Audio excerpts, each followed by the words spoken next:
Convention centre के मनाजिर आपको दिखा रहे हैं। वज़ीर आज़म इमरान खान इस वक्त कन्वेंशन सेंटर इस्लामाबाद पहुंच चुके हैं, जहां आप देख सकते हैं कि टाइगर फोर्स के जवान बड़ी तादाद में कन्वेंशन सेंटर में मौजूद हैं और वज़ीर आज़म की आमद से पहले ही कन्वेंशन सेंटर भर। जरा जो कल सर्कस हुई थी उसके ऊपर बात करना चाहता हूं, लेकिन चुप करके सुनिए।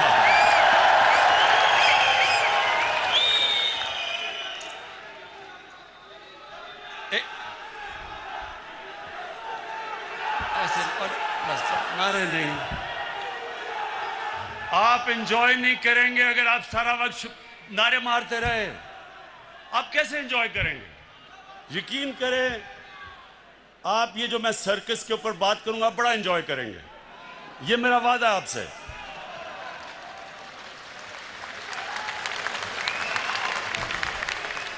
अच्छा, पहले आज से 11 साल पहले, ये सुन ले जरा, 11 साल पहले मैंने क्या कहा था, ये जरा पहले सुन ले, क्योंकि ये मैंने आप नहीं, ये मैंने सब पेशन गोई की हुई थी कि ये सर्कस एक दिन होगी।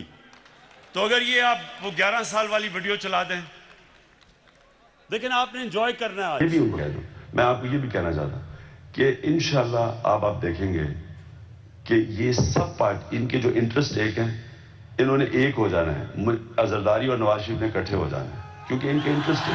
क्योंकि ये जो मैं जो ये लेके आ रहा हूँ ना, नहीं होंगे, मैं जो हम कानून लाना चाहते हैं ना, ये दोनों नहीं बर्दाश्त करेंगे। अच्छा, ये दोनों इकट्ठे नहीं होंगे, ये मैं कह रही हूँ आपका शायद इकट्ठे होंगे, अंदर से हो जाएंगे, ऊपर से शायद पूरा कुछ निकलता है। अच्छा जी, अच्छा, अब तो ये मैंने सब पेशन गोई की थी कि जब चोरों की चोरी के ऊपर हाथ पड़ेगा तो ये जब तक नूरा कुश्ती खेल रहे थे सब इकट्ठे हो जाएंगे। और वो आपने रात खुद ही देख लिया, अल्लाह अल्लाह क्या सब इकट्ठे थे, पहले भी कंटेनर में इकट्ठे हो गए थे। और वो आपने रात खुद ही देख लिया, अल्लाह अल्लाह क्या सब इकट्ठे थे, पहले भी कंटेनर में इकट्ठे हो गए थे। और अब मैं वो जो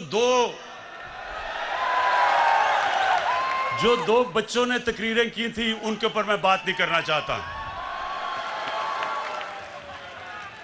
वो एक उनमें से नानी होगी है, लेकिन मेरे लिए बच्चे ही हैं वो।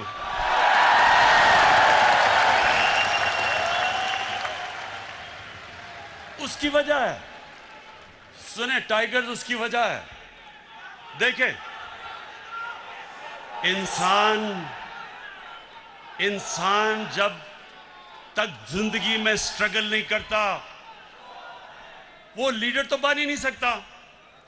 उन दो बच्चों ने आज तक जिंदगी में 1 घंटा हलाल का काम नहीं किया।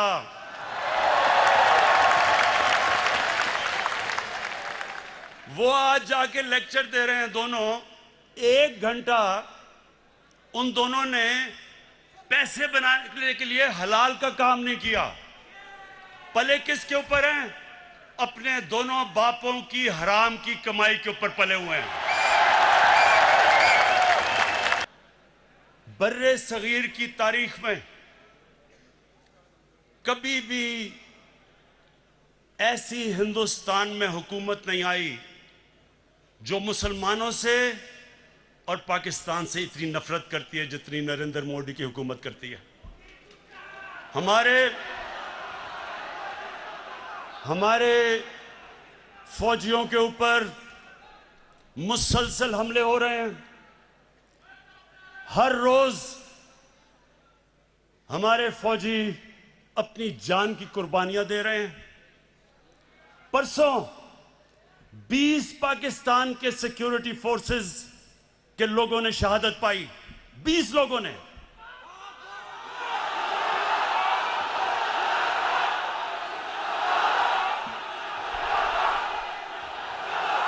और ये क्यों अपनी जान की कुर्बानियां दे रहे हैं? हमारे लिए, मुल्क के लिए।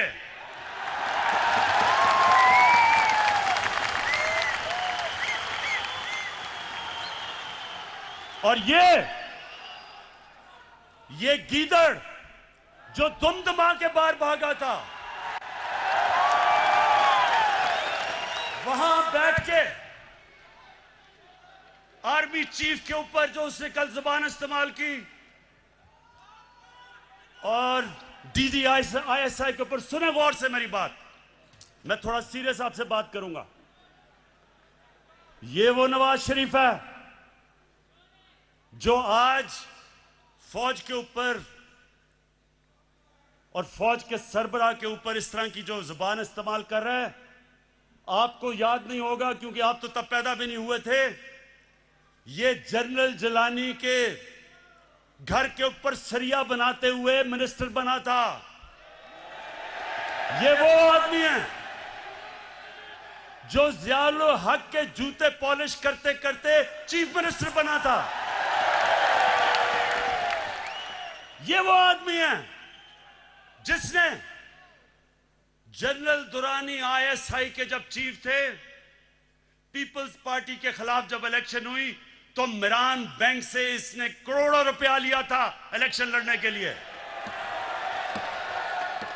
DGISI की सुप्रीम कोर्ट को रिपोर्ट थी। लेकिन इस मुल्क की बदकिस्मती ये कि हमारे मुल्क की अदालतों ने इसकी मदद की हमेशा।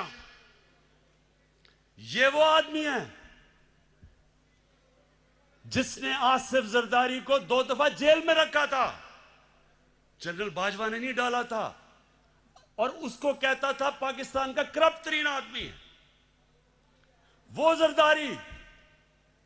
इसको ऊपर हुदायबा पेपर मिल का केस उसने इसके ऊपर बनाया था, जिधर अरबों रुपए इन्होंने करप्शन करके पैसा बाहर भेजा था, वो उसने नवाज शरीफ पे बनाया था। जनरल बाजवा ने नहीं बनाया था। ये वो नवाज शरीफ है। और जरदारी, चुप करके सुने, चुप करें जरा, सुने मेरी बात। ये वो जरदारी है और नवाज शरीफ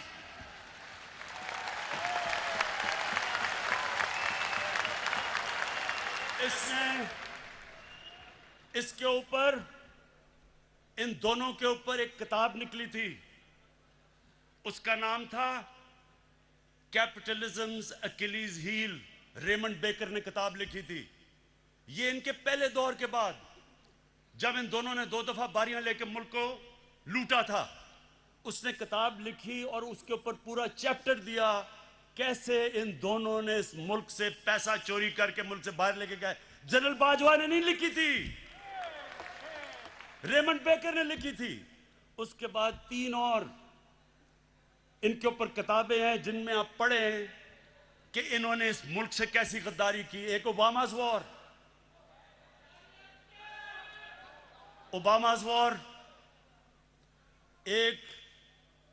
एक है सूस्किन, उसने किताब लिखी the way of the world.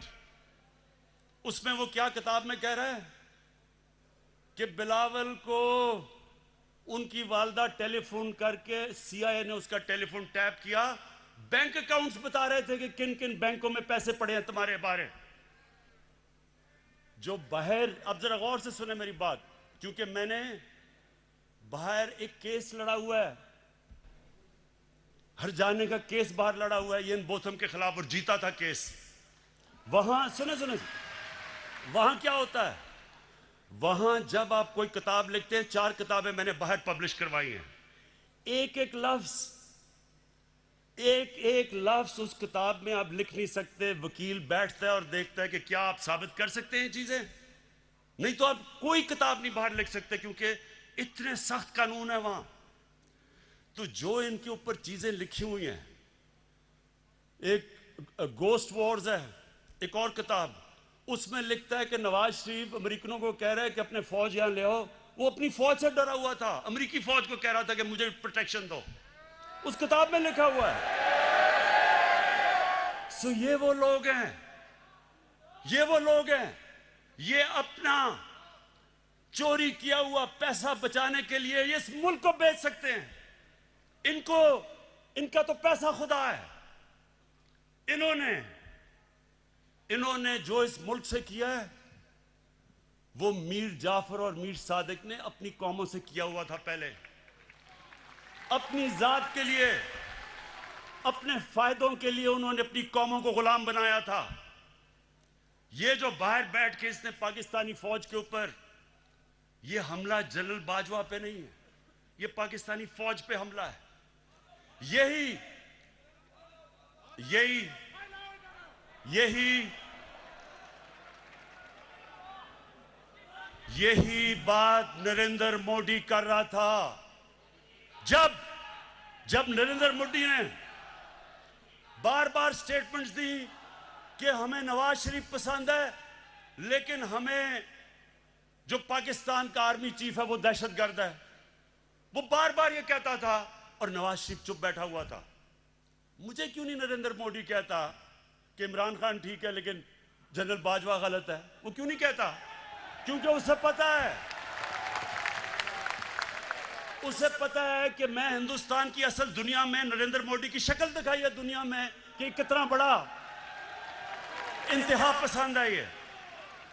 सो ये जो आज इसको हिंदुस्तान अखबारों के अंदर जो तारीफें हो रही हैं नवाज शरीफ की, बड़ा जी जमहूरी आदमी है, ये फौज को कह रहा है कि अपना काम करो क्योंकि नवाज शरीफ जमहूरी है। क्या हिंदुस्तान को नहीं पता कि जब जनरल जिया ने इसको गोद में बैठा के मुंह में दूध की चूसनी लगाई थी इसके मुंह में, इसकी जमहूरियत? क्या हिंदुस्तान को नहीं पता कि ये वो वजीर आजम है जिसने डंडों से सुप्रीम कोर्ट के ऊपर हमला करवाया था? और फिर जुल्म देखें कि बाकी जुडिशरी को ब्रीफ केस दे के खरीदा था। ये वो नवाज शरीफ है जो आज बड़ा जमहूरी बन रहा है। ये वो नवाज शरीफ है जो टेलीफोन कॉल करके कहता था जस्टिस क्यूम इसको 3 साल नहीं बेनजीर को 5 साल सजा दो। ये वो है आदमी। धांधली मैं आपको बताऊं किधर हुई, जो भी अभी इंकशाफ हुआ है। इलेक्शन में अभी एक बाय इलेक्शन हुआ जब नवाज शरीफ डिस्क्वालीफाई हुआ, उसकी बीवी को खड़ा किया, मरीम नवाज ने कैंपेन की। हमारे पास अब डॉक्यूमेंट्री एविडेंस है कि 250 करोड़ रुपया गवर्नमेंट का इन्होंने उस हल्के में इस्तेमाल किया इलेक्शन जीतने के लिए। ये हमने नैब को केस दिया है। हमने सारे इलेक्शन में 250 करोड़ खर्च किया, इन्होंने एक बाय इलेक्शन के ऊपर इस कौम का टैक्स के पैसे का 250 करोड़ रुपया खर्च किया। लेकिन मुझे एक खास मजा आया, एक और अल्लाह अल्लाह का सच आता रहता है सामने। एक इलेक्शन हुआ उस्मान डार का, और वहां एक सियालकोट का बहुत बड़ा रंगबाज है, बड़ी बड़ी बातें करता है, बड़ी बड़ी बड़ी छाती निकाल के बड़के लगाता है। लेकिन पता क्या चला कि इलेक्शन की रात को शाम को 8 बजे रंगबाज ख्वाजा टेलीफोन कर रहा है जनरल बाजवा को, जनरल साहब मैं इलेक्शन हार रहा हूं, मेरी मदद करें। आंसू गिर रहे हैं, जनरल साहब मैं तबाह हो जाऊंगा, मेरी मदद करें, मैं इलेक्शन हार रहा हूं उस्मान डार से। मेरे पाकिस्तानियों, मेरे टाइगर्स, मेरी अब आखिर में गौर से आपने बात सुननी है। अब तक ये जो ऑपोजिशन है, इन्होंने एक इमरान खान देखा है। आराम आराम से मैं इनको कहता था अच्छा जी प्रोडक्शन ऑर्डर देना है तो चलो बुला लो असेंबली में और इस तरह की चीजें। ये जो आप सुने जरा, ये जो अब आप इमरान खान देखेंगे, ये एक मुख्तलिफ इमरान खान आने लगा। सबसे पहले किसी किस्म का प्रोडक्शन ऑर्डर किसी डाकू को अब नहीं मिलेगा। शहबाज शरीफ के ऊपर अभी जो चीज सामने आई है 23 अरब रुपए की, इसका करप्शन का इंकशाफ हुआ है। कभी चीनी वाले तो कभी किसी के नाम पे 23 अरब रुपया भी पकड़ा गया है। जब तक अदालतों में पूरी तरह यह जवाब नहीं देगा, कोई किस्म का इसको प्रोडक्शन ऑर्डर नहीं मिलेगा और ना ही किसी और डाकू को मिलेगा।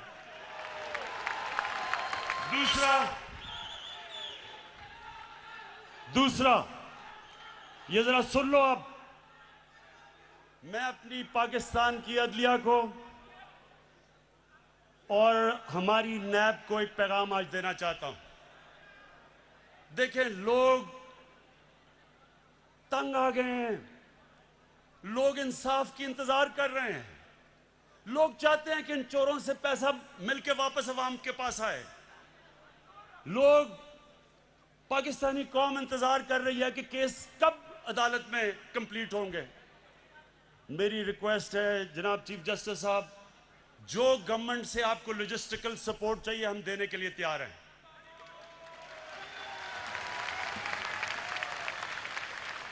जिस तरह की आपको हमारे से मदद चाहिए हम आपको देने के लिए तैयार हैं, लेकिन खुदा के वास्ते डे टू डे हेयरिंग करके ये केसेस खत्म करें। इनकी 30 साल से मुल्क को चोरी कर रहे हैं, इनकी अब से तो नहीं केसेस आए, लेकिन वो केसेस के फैसले ही नहीं होते। और मैं नैब को भी कहता हूं कि नैब आपने कई जगह बड़ा जबरदस्त काम किया, लेकिन खुदा का वास्ता है कि केसेस को मंतकी इंजाम तक तो पहुंचाओ। आप हमारे से जो मदद चाहते हैं हम देने के लिए तैयार हैं, लेकिन कौम इंतजार कर रही है कब इस कौम का लूटा हुआ पैसा वापस मिलेगा। गवर्नमेंट, ये मैं आज फिर आपके सामने अब रख रहा हूं कि जो नया इमरान खान, एक तो नया पाकिस्तान है, एक नया इमरान खान बन गया। कल किसकी तकरीर सुन के जो उसने जबान इस्तेमाल की है उस गीदड़ ने, मैं ये आज अब फिर कहता हूं कि अब से कोई इनको वीआईपी जेल नहीं मिलेंगे, इनको आम कैदियों की तरह हम रखेंगे।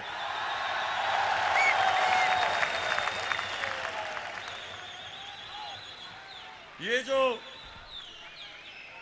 जो सारी जो कल सर्कस थी, ये सर्कस को मेरा पैगाम है कि देखें, आप सारे तो कभी किसी का कंधा पकड़ के आया, कभी कोई जलानी ने बना दिया, किसी ने कागज का टुकड़ा दिखा दिया कि जी मुझे तो मेरी वालदा की वजह से पार्टी मिल गई है।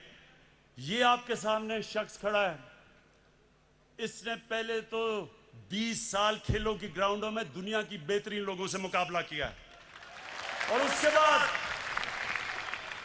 22 साल वाहिद पॉलिटिशियन हूं। 22 साल छोटी सी पार्टी से शुरू करके अवाम के पास जाके वाहिद पब्लिक मूवमेंट से पार्टी बनाई है। किसी का सहारा नहीं चाहिए।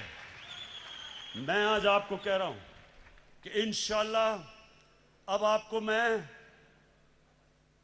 मुकाबला करके दिखाऊंगा। मैं सारी जो गवर्नमेंट के हमारे इदारे हैं, नैब हमारे आजाद है, अदालतें आजाद है, लेकिन मेरे नीचे जो अदारे हैं उनको मैं अब खुद तैयार करूंगा।